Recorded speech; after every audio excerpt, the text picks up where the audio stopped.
What's going on YouTube? 0088 here. I'm about to react to Screen Junkie's honest trailers of Ready Player One. I went to watch this movie. I saw the trailer.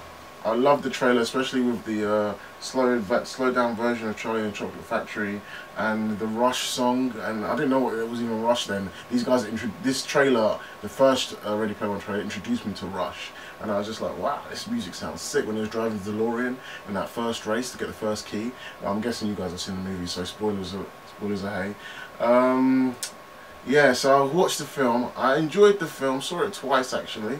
So there's a few different people, and it was fun. I really enjoyed the film. Check out my review on the film.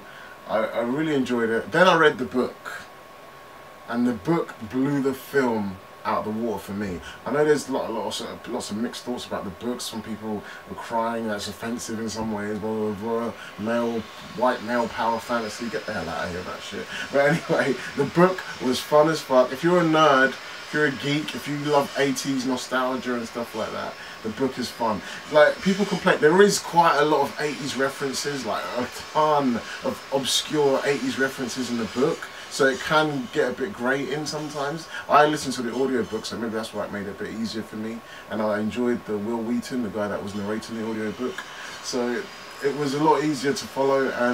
But yeah, like, it didn't bother me. The 80s references, I just bared with it and I just got through it.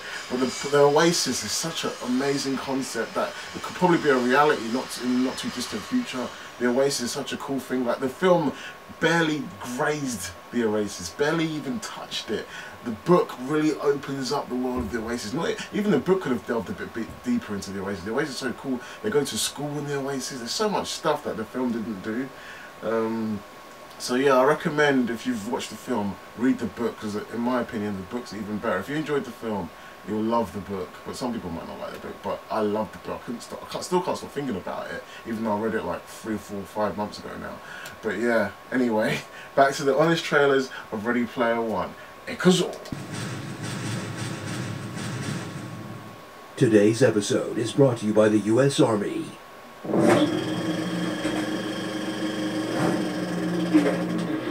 In a world where every movie is based on pre-existing books, comics, and video games, watch the snake of nerd culture devour its own tail.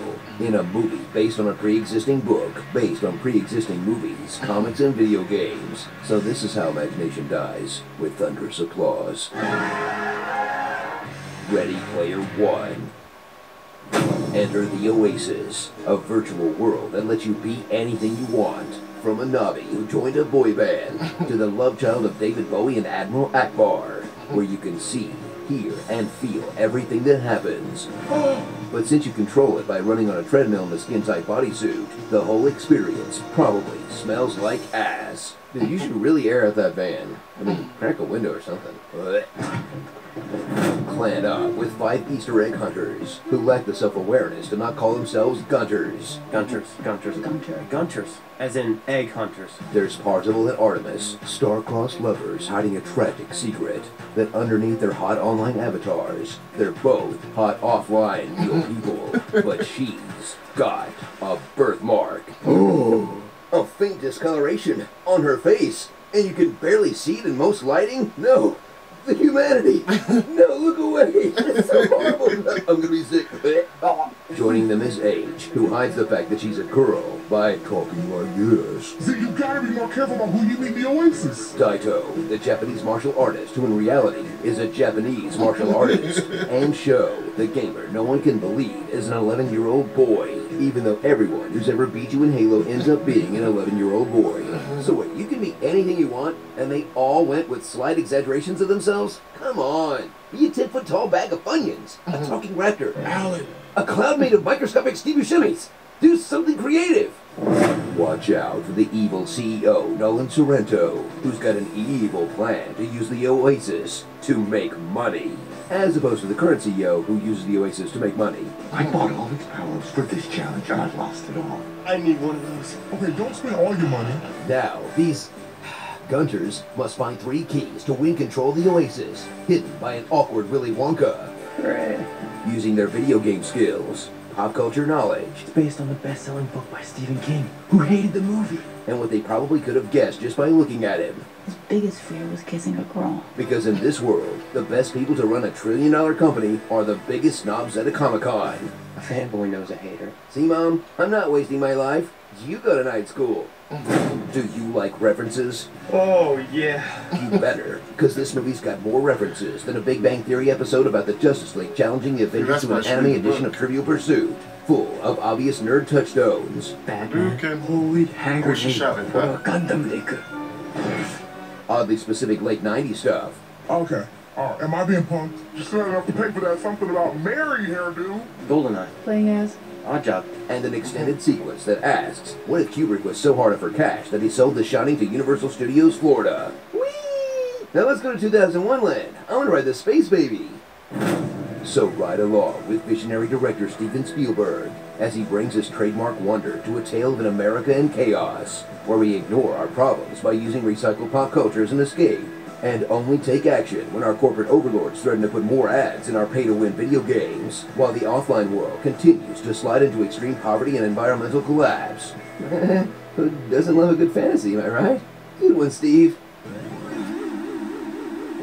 Starring Miles Teller, Ansel Elgort. I always get them Alden confused. Ehrenreich. He looks like all of them. Why they all look the same? Nailed it.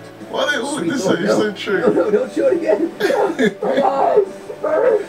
Ben Mendelsohn, H to the Isorg. Oh, cool, T.J. Miller's in this. Said absolutely no one. Arthur Slugworth. Come with me, and you'll be in a world of pop regurgitation. Get good, noobs.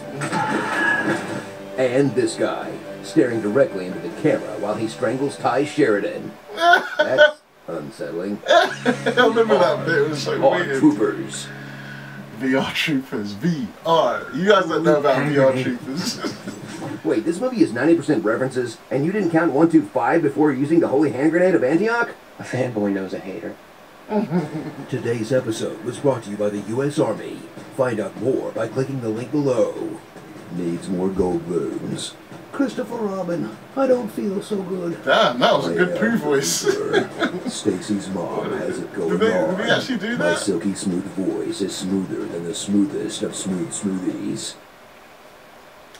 One thing that stuck out to me in this, it's kind of like their way of reviewing movies, isn't it? So one thing that stuck out to me is their criticism of the whole, how the ninja guys, Daito and Shoto, like pretty much the same as their avatars. Like Daito could fight. He was a very handsome, very clean kept, like Japanese boy who could also do, you know, kung fu and karate or whatever, and just like his ninja character can do kung fu and karate in the Oasis. But here's the thing though, like in the book, Daito is nothing like how Daito is in the film. Daito in the book is very like unkempt. He's locked himself in his room. He's very skinny. He probably couldn't throw a punch to save his life. Obviously, in the world of the Oasis, he's a badass. But that's why the book is so much better. It goes deeper into these characters. Daito's just a pretty boy Japanese kid who can do the same moves as he can do in the book in the Oasis. In the books, he's scrawny. He's weak. He's not very good looking. He looks like he's sick a little bit. But in the world of the Oasis, he's a legend basically. He's this legendary ninja, and they don't have these weird, crazy outfits like they do. Like he looks like a robot ninja, like Noob Saibot or something from Mortal Kombat, or Sector or Cyrax from Mortal Kombat. That's what he looks like in this film. In the books, he's more of a like old school looking. The way they describe him anyway, he's more of like an old school looking, you know, a shinobi ninja looking kind of character, rather than all these robotic Sector Cyrax robots. But I guess they want to modernise it for 2018. Even though the book was only written in 2011, but I guess, you know.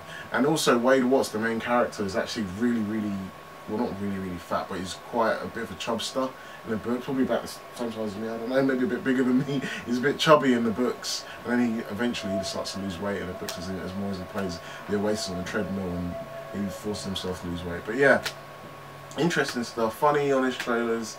It was really good. That poo voice was something I didn't know you could do a voice that good. Yeah, and the bit with the whole eye patch thing, you know, she needed to sort that out. They need to sort that out. Because even in the books, I don't want to spoil it. You guys read the books, man, or listen to the audiobooks. Really good. That's my reaction to Honest Trailers Ready Player One. If you liked it, give me a like, subscribe, hit the notification bell for notifications, and I'll see you again. Peace.